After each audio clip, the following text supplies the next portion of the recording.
Tonight on The Roast, Tony Abbott is sworn in as Australia's 28th Prime Minister and Anthony Albanese launches his Labor leadership campaign, because you can never have too much election. But first...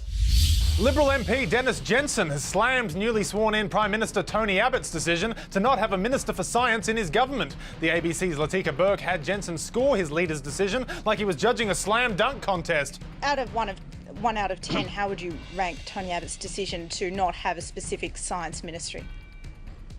I would rank it very low. I'll do it for you. It's a 0. Science is a personal issue for Jensen, as he has a PhD in material sciences and physics. And as his website states, Jensen currently has the highest scientific qualifications of all MPs and senators. That's right, even higher than Glenn the Brick with Eyes Lazarus. But sadly for someone with such high scientific qualifications, Jensen speaks favourably about someone with no scientific qualifications. Specifically, Lord, but not really a member of the House of Lords, Monckton. Most of the stuff he says is entirely reasonable. Yes, Lord, again not really a member of the House of Lords, Monckton, the guy who entirely reasonably displayed a Nazi swastika beside a quote from the government's climate change advisor, Professor Ross Garnaut. So it's probably for the best Tony Abbott doesn't have an official science ministry, since the person most qualified for the job is Dennis, fan of Lord, again I can't stress this enough, not really a member of the House of Lords, Monckton, Jensen. And without a Minister for Science in the Abbott government, it's expected the Minister for Industry, Ian Macfarlane, will cover the portfolio, and he's been quick to plug his scientific qualifications.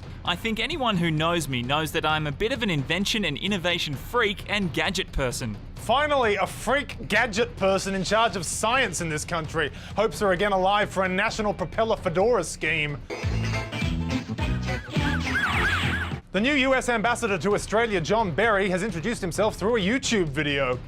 Hi, I'm John Berry. Hi, I'm Mark Humphreys. As ambassador, I hope to deepen our cooperation in science and conservation. Okay, I'll give you the details of our science minister. Oh wait, that's right, we don't have one. Mr. Berry was nominated presumably because of his impressive resume, which includes having a mountain named after him. It's called Berry Bastion. He was also director of a zoo. It's home to giant pandas and a lion that I was very lucky to have named for me while I was director here. Normally this is where I'd make a snide remark, but the guy has a lion and a mountain named after him, and he's so friendly, and he wants to cooperate. So in return, I've made a welcome video for John Berry. I like your smile, John Berry. Now back to being snide. Bill Shorten, the faceless man currently trying to get a face transplanted onto his faceless head before he becomes opposition leader, has questioned Tony Abbott's sincerity about being disappointed that there's only one woman in cabinet. Oh, I think Mr. Abbott's crying crocodile tears. If he is disappointed the fact that there is only one woman out of 20 Conservative coalition cabinet ministers, he needs to buy a mirror to find out where the problem lies. But if Abbott's crying crocodile tears, I'm not sure he'd want to look in the mirror. And for balance, here's Bill Shorten as a platypus. For The Roast, I'm Mark Humphreys. Thanks, Mark. Next up tonight, Tony Abbott was sworn in as Prime Minister today, and he hit the ground running, declaring, "As soon as I return to Parliament House from the swearing-in ceremony, I will instruct the Department of Prime Minister and Cabinet to prepare the carbon tax repeal legislation." Put another way, by lunchtime today, climate change employees were just instructed to start hitting Command Z on the last 2 years of their work. It was as if the moment Mr. Abbott signed his name as Prime Minister, hundreds of trees cried out in terror and were suddenly silenced.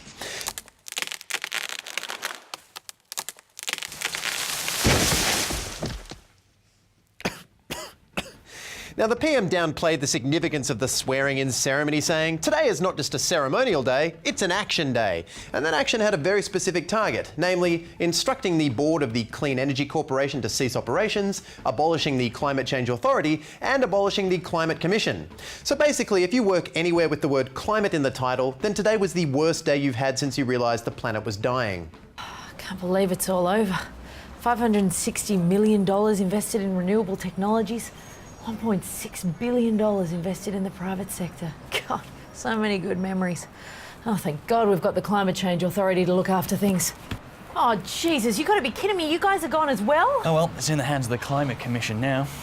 Oh, no. What? They can't be getting rid of all of us. Well, maybe they'll change their minds. I'm sure that was just a coincidence. Oh, God.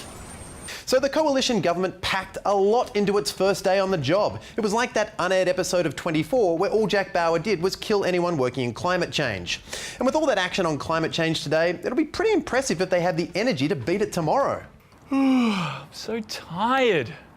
There's just too much environment.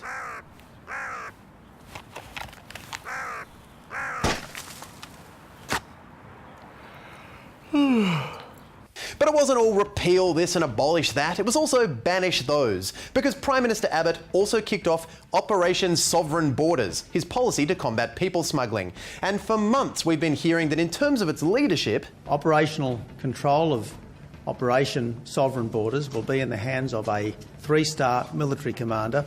And yesterday we finally found out who that 3-star military commander was. 2-star Major General Angus Campbell. So how's that going to work? Currently a 2-star rank, he would be promoted to a 3-star rank. So to all you 2-star generals dreaming of the big time, just get involved with a problem that the military should have nothing to do with. Now, interestingly, Mr Campbell will report directly to incoming Immigration Minister Scott Morrison, which represents quite an expansion of the Immigration Minister's portfolio, which has not traditionally come with direct access to our armed forces.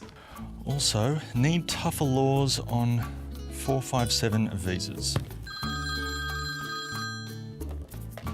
Hello? Yes, just wondering what to do about asylum seeker legal funding. Oh, just cut it. Really? Yeah, just cut it. Bye. I think it...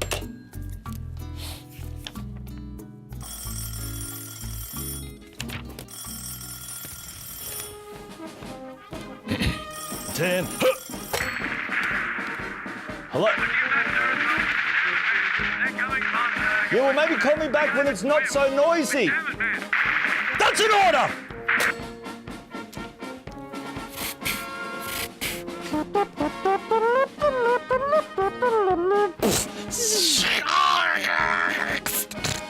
They're in the bushes! They're in the bushes! So to anyone coming here by boat, I hope you have your papers and the support of your military. Finally though, tonight the Labor Party continues its month-long balloting process to find a new leader, making this the first time in quite a long time where infighting within the Labor Party has been fully sanctioned. And not just sanctioned, mind you, but celebrated, with Anthony Albanese launching his campaign yesterday at Sydney's Trades Hall. And Albo's launch had it all: balloons, Anthony Albanese, everything. Someone's uncle even filmed the end of it.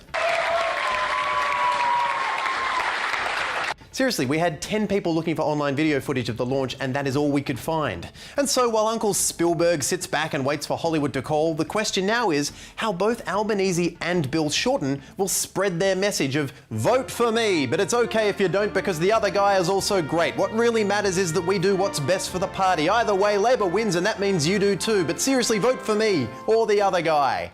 Because for this internal party election, no paid advertising is allowed on any medium, including the internet. And so unless Uncle Spielberg works pro bono, that ban on advertising means that getting out and spreading the message to the Labor Party's 30,000 plus branch members might be a bit difficult. Oh, hello. I'm here on behalf of Anthony Albanese. We believe in vision, unity and strength, though not under Bill Shorten. But if you did vote for Bill, that's fine. He'll do a good job, but so will Albo. Go Labor! But I digress. First, I need to ask you a few preliminary questions. Are you an Australian citizen? Yes. Ooh. Over 18? Yes. Enrolled to vote? Yes. Do you support the ALP? Yes. Ah, comrade. Are you a paid-up member of the ALP? Yes. And when did you enrol to be a member? September 8th. Oh no! To vote you had to join before September 7th! But I paid. Yeah, thanks for the money, comrade. You'll be able to vote next time this happens, because we'll definitely do this again. Thank you for your time. Vote Labor.